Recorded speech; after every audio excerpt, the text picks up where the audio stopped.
Hey, continuing on with Sometimes You Have to Lie by Leslie Brody, a biography of Louise Fitzhugh.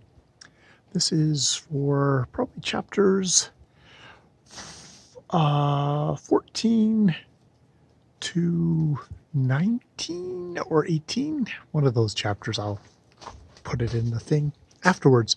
Um, so we sort of had the writing and kind of an explication or a thoughts on Harriet the Spy, her big the novel she is best known for, and then we've now gotten kind of chapters on kind of reactions to Harriet the Spy, where it kind of fits in a lot of what came after it, which is the kind of the realist, the issue novels that came after it. You get Judy Blume, S.E. Hinton came, I think, just a year after it.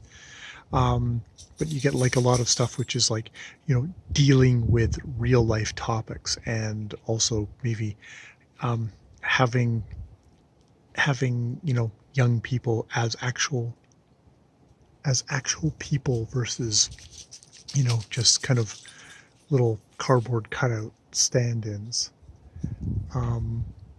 So yeah, that was interesting. It's interesting. You could see she's at very kind of at the start of that phase of literature. I guess we went from that to people getting sick of issue stuff and going more into fantasy, or maybe it got pulled out of the hands of the gatekeepers, because there's a lot of talk in this of how the big people that they needed to sway in this were the librarians, who would buy the books, or the teachers who would buy the books.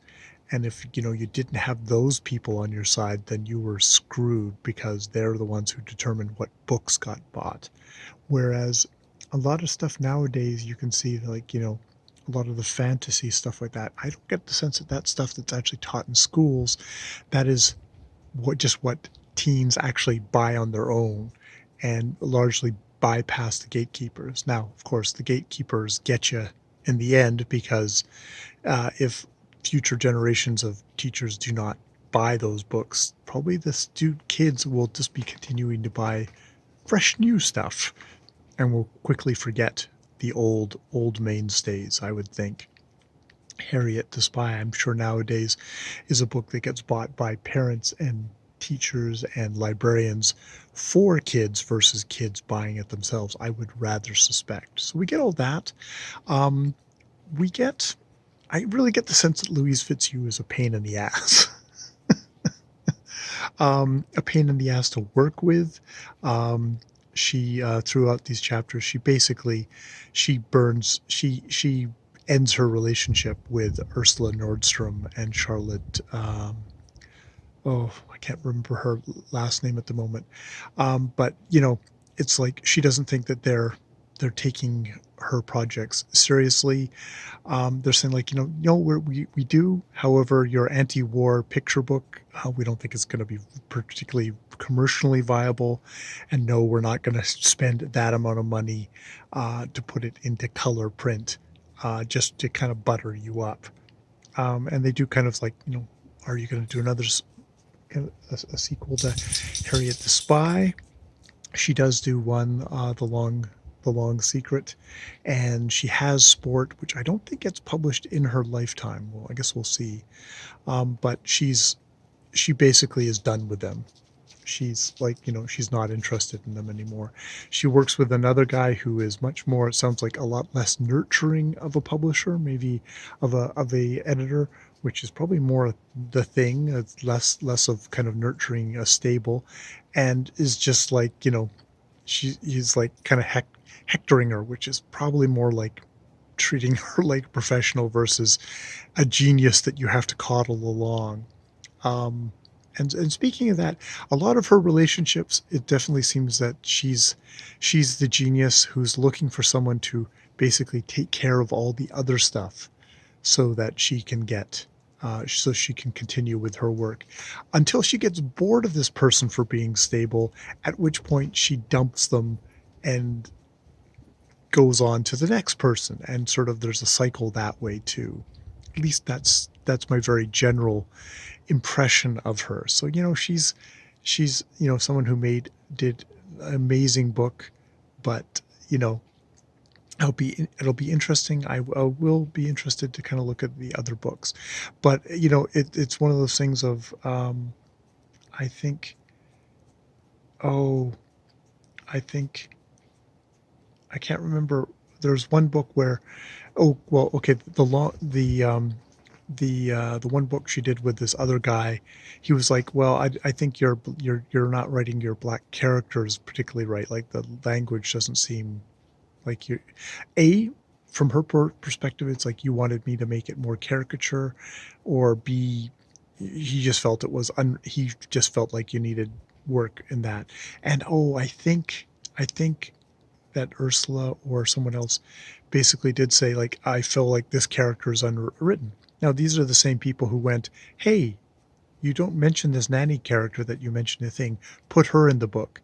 So there definitely is a thing of she was such a success with her first book that she basically became even more difficult to edit past then. So there's definitely a possibility there that maybe there's a reason why she's known for only the one big book.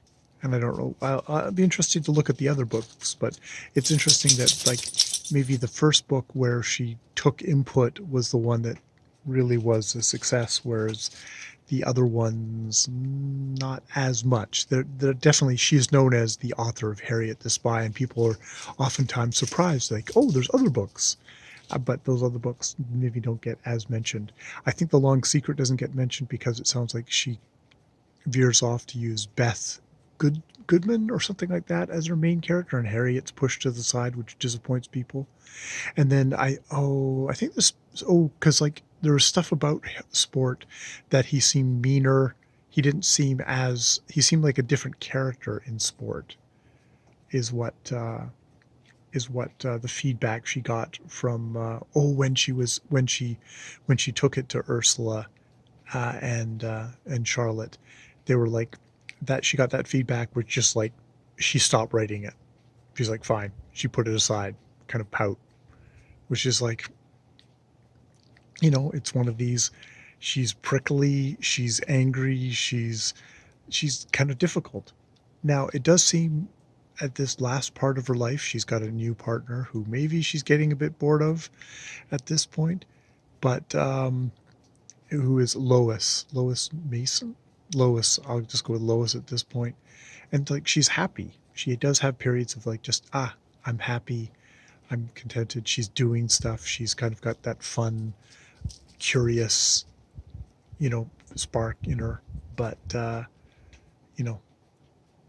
and we know that that's going to get cut off pretty shortly here. She's drinking and she's got high blood pressure. Trying to be healthy, but also maybe not so much healthy at times. So,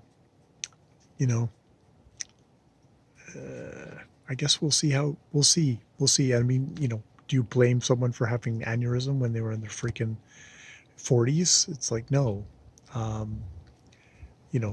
We know now that she's going to die young, but she obviously didn't know that at the time. She probably just thought she was going to be maybe, get fat and not be as attractive, and, didn't take it as seriously as she obviously should have, because she died. But I don't think anyone could tell her what to do. All right. My doodle is saying, it's time to go inside, Jay. It's time to go inside. I'm chilly, even if I've got my lovely sweater on. So we're going to go inside and probably read the last chapter of Sometimes You Have to Lie, the biography of the rebel author of Harriet the Spy. More videos later.